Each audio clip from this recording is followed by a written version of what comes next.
Hi, this is Grant Strom coming to you from Knox County with BASF Innovations in the Field.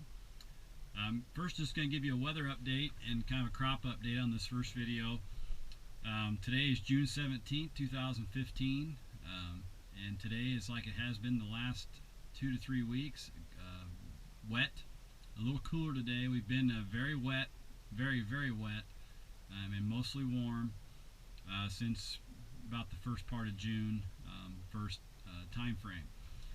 In the last 7 days, our entire growing area and most of the neighboring counties have received anywhere from 4 to 8 inches of rain, sometimes in a 3 to 5 inch type of fashion. The largest single rain we had at our main farm was 3.1 inches here on Sunday night.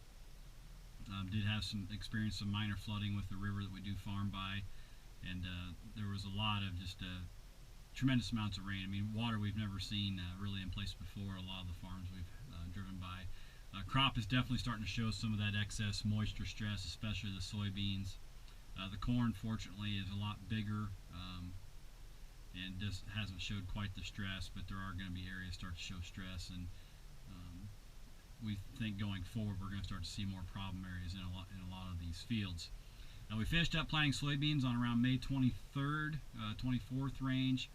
We do have some soybeans to replant after we got those last few beans planted. We had a lot of wet weather have come in and just had very poor emergence in a few areas, but unfortunately, as I said before, in the last 2 to 3 weeks we've been so wet it's been impossible to replant those areas of the field because they are wet areas anyway, and so it's been pretty much no way you can go in there and replant those fields. And a lot of the farmers I've talked to in our area are in that situation where they have some replant to do, but it's impossible to do at this point. With the river flooding at our main farms here, we will have some spot planting to do. Hopefully a lot of the corn will survive it because it is taller and it has not taken it down and gotten to the whirl, but the water was able to get off within a couple days, so we'll see how that goes. But so far I'd rate our corn crop good to very good. A few fields I would call excellent.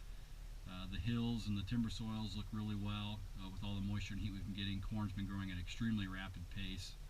A lot of V8 to the V10 type corn starting to show up in some of our earlier planted fields.